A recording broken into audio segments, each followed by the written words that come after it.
On the cusp of a new world, two kings sit calmly, poised to divide the unknown. A map of 1494 unfurls before them, Europe at its center, Africa beneath, and the vast Atlantic stretching westward.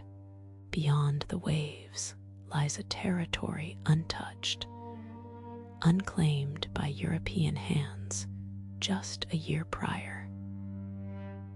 With a stroke of their pens, they draw a vertical line from the North Pole but the civilizations of Asia, Africa, and the millions in the Americas remain unaware, uninvited to this momentous treaty. The Treaty of Tordesillas, signed in a small Spanish town, determines the fate of languages and borders in the New World.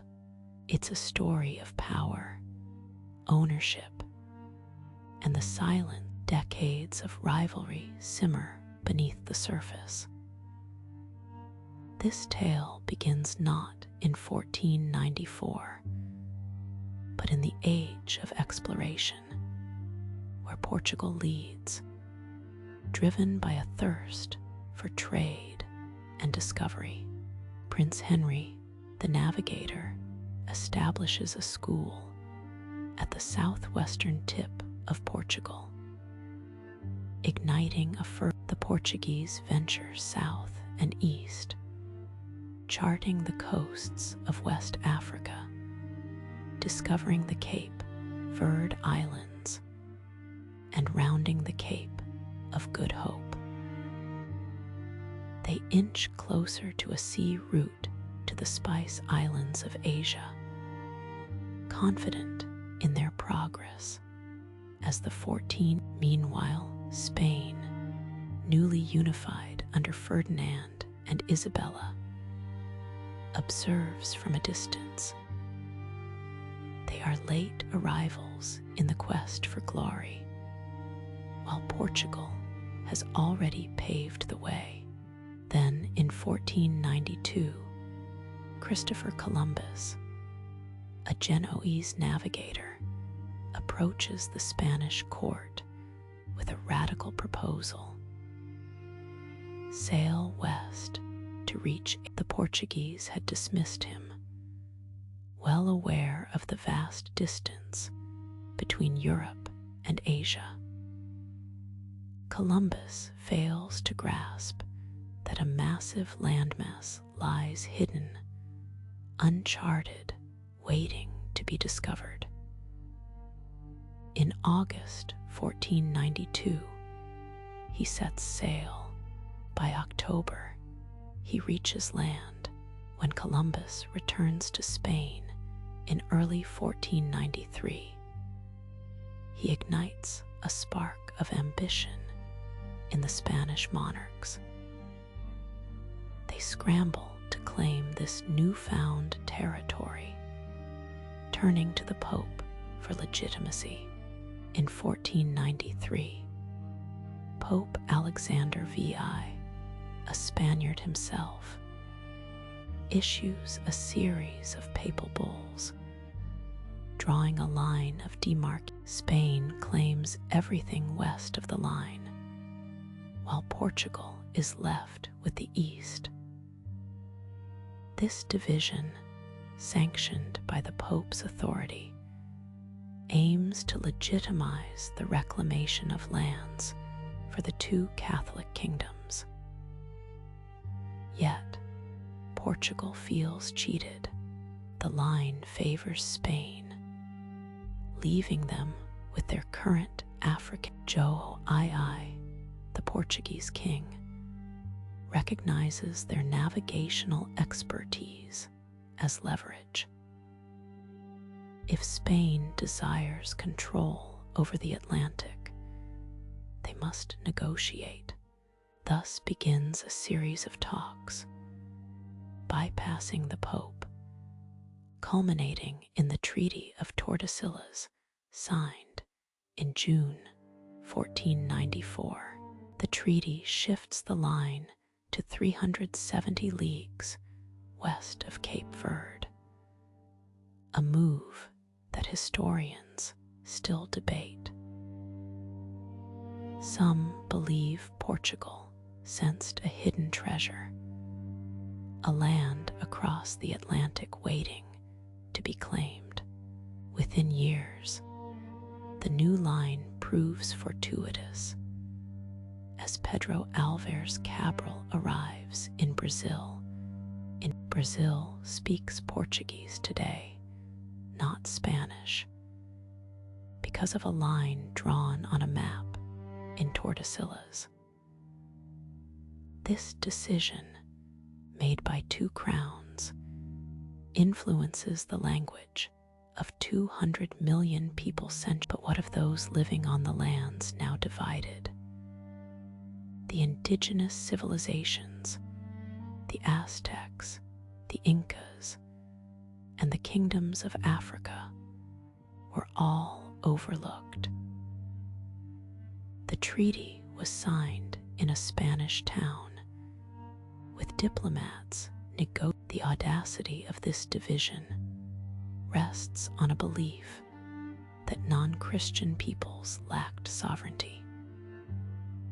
The Pope's authority granted ownership of territories inhabited by millions who had not been baptized. The aftermath unfolds in conquest, enslavement. The Treaty of Tordesillas, more than a historical footnote, shapes the world's geography and ongoing inequality. For a century, it holds, but not without contention. Other European powers like France, England, and the Netherlands challenge it, exploring and colonizing. In its early years, the treaty dictates the patterns of colonization. Spain claims Central and South America, weaving its laws, religion, and language into the fabric of nations like Mexico, Peru.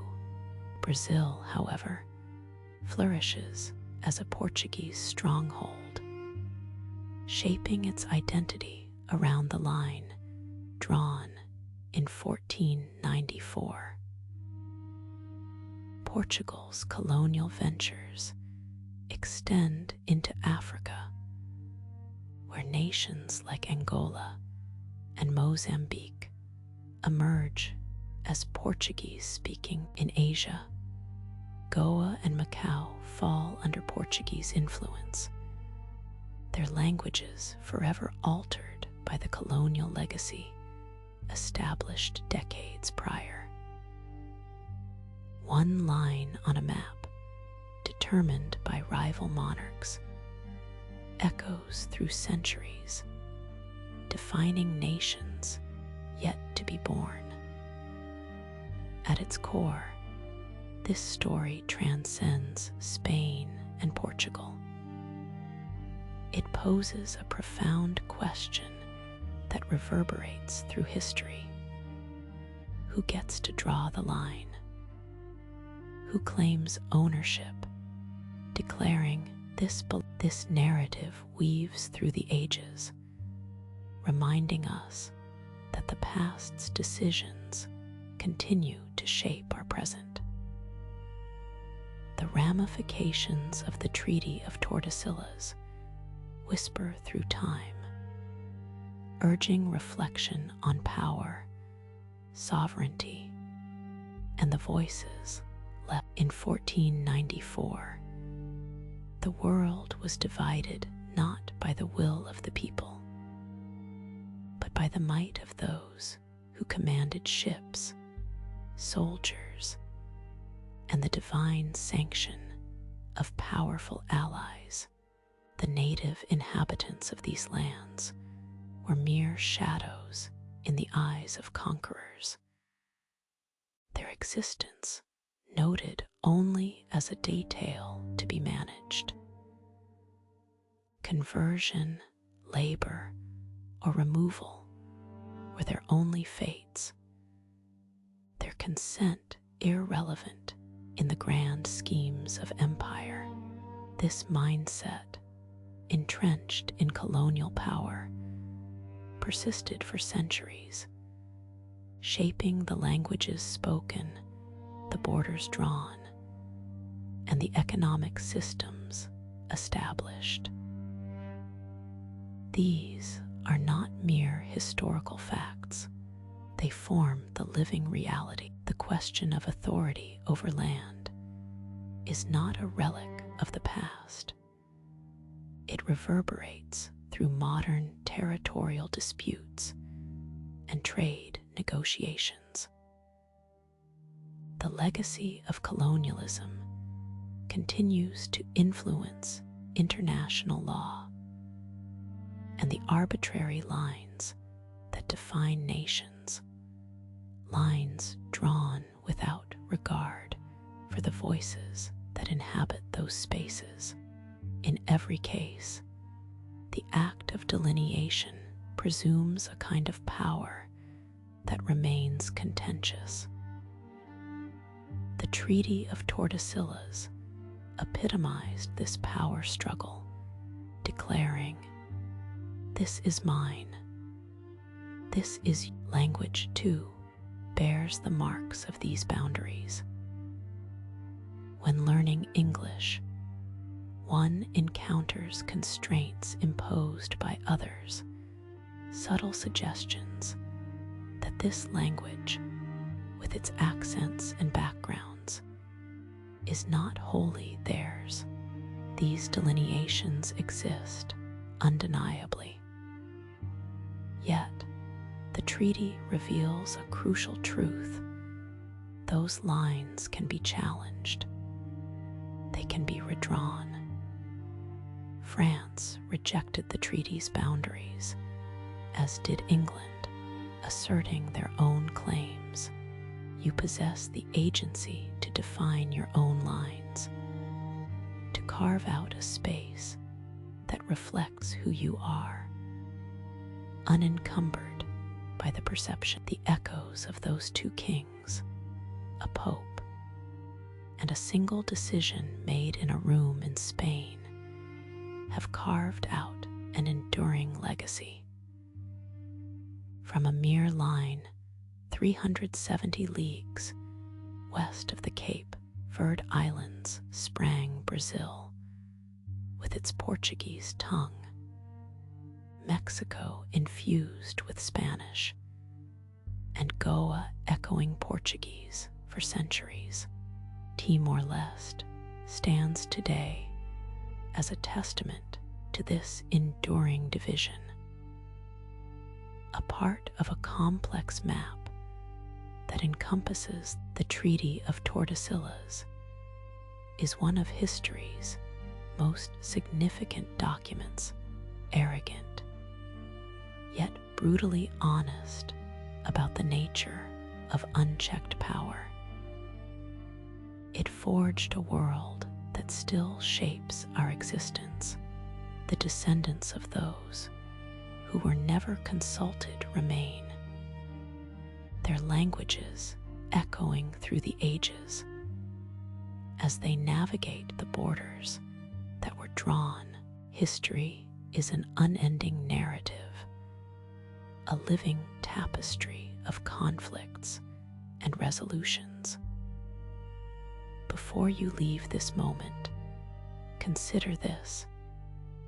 Has someone else drawn a line around your life, a boundary that limits your possibilities, your language, your future? What would it mean to cross that line?